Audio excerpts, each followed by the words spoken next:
ভারত এবং বাংলাদেশের সেনাপ্রধান, দুই সেনাপ্রধান জেনারেল ওয়াকারুজ্জামান এবং জেনারেল উপেন্দ্র দ্বিবেদীর মধ্যে আজকে ফোন আলাপ হয়েছে। সাম্প্রতিক সময়ে বাংলাদেশের ভারত বিরোধী চর্চা অনেক বেশি বেড়ে যাওয়া, ভারতের সাথে কূটনৈতিক সম্পর্ক আছে এবং সেই জায়গা থেকে ভারতীয় সম্পত্তি বাংলাদেশে আছে।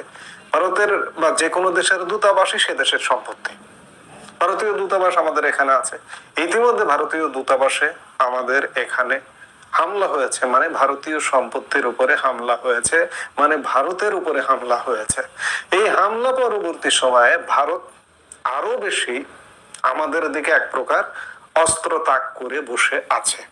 আর এই মুহূর্তে বাংলাদেশের সেনাপ্রধান জেনারেল ওয়াকারুজ্জামান এবং ভারতীয় সেনাপ্রধান জেনারেল উপেন্দ্র দ্বিবেদীর মধ্যে একটা ফোন আলাপ হয়েছে। মূলত বাংলাদেশের সেনাপ্রধান জেনারেল ওয়াকারুজ্জামান ভারতীয় সেনাপ্রধান উপেন্দ্র দ্বিবেদীকে আশ্বস্ত করেছেন যে আপনাদের যে সম্পদ বা সম্পত্তি বাংলাদেশে আছে আমরা তা রক্ষা করতে বদ্ধপরিকর। কেন এ কথা বলা যায়? ঠেলায় পড়ে, কারণ বেশি বাড়াবাড়ি করলে কিন্তু ফুটিয়ে দেবে। বিষয়টা এখন এমন অবস্থা দাঁড়িয়েছে, ভারত আমাদের এখানে একটা গোলাও খরচ করবে না। ভারত যেগুলো করবে কূটনৈতিক নানা রকম পদক্ষেপ নেবে, বাণিজ্যিক পদক্ষেপ নেবে, সম্পর্কের পদক্ষেপ নেবে।